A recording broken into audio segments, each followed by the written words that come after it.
Welcome to another video on digital electronics. In this video, we'll be starting with the third module, which is combinational circuits. So what are combinational circuits? The box that you see here is a combinational circuit, which consists of multiple gates. So it could have a combination of an AND gate, OR gate, NAND gate, NOR gate, and so on. It has got n number of inputs and it has got m number of outputs. Now remember here, there is no relation between the inputs and outputs. It is not necessarily that n is equal to 2 raised to m like we used to do earlier, which is in the case of binary. Here, there is no relation between the number of inputs that you have. There is no relation between the number of outputs that you have. You can have one input, multiple outputs. You can have multiple inputs, one output, and so on and so forth. You can have two inputs, two outputs. You can have two inputs, three outputs, right? So we'll be seeing all those multiple circuits, which are application based circuits. So the very first combinational circuit, it is called combination because it is made up of combinations of gates. So the very first kind of combinational circuits that we are going to study are arithmetic circuits.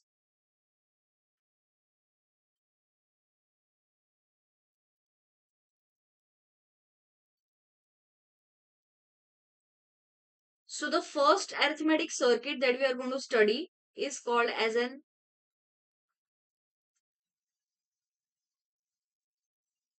half adder. So we're going to study an half adder circuit. Half adder, it adds two bits.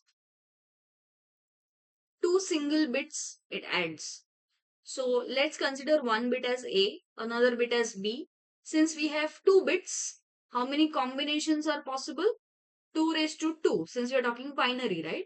So you'll have 0, 0, it could be 0, 1, it could be 1, 0, or it could be 1, 1. So these are my two bits.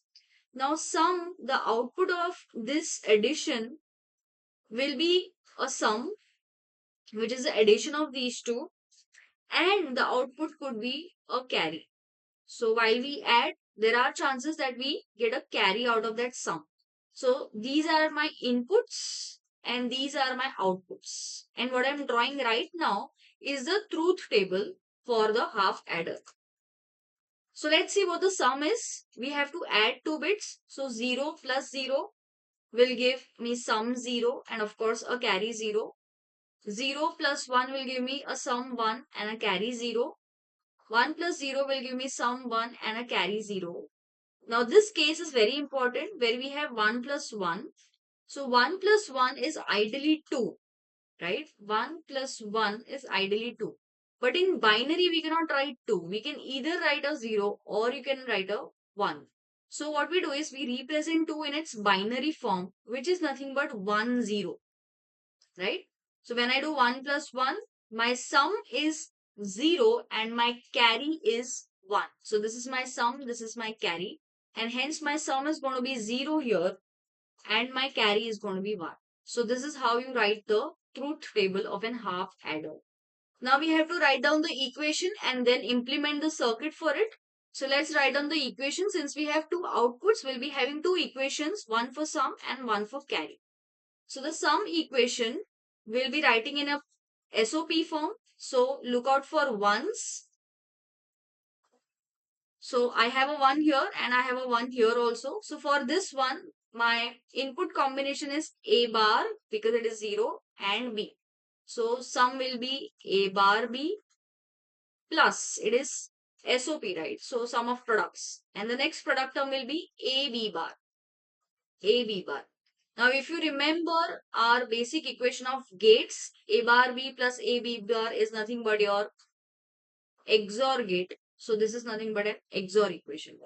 Let's go to carry now. So carry, I have a 1 here for which the combination is AB. So this is my carry. These are the equations. Let's implement the circuit for half adder. So implement or realize are one and the same thing. You have to make a circuit. So let's take two inputs. This is my A. This is my B.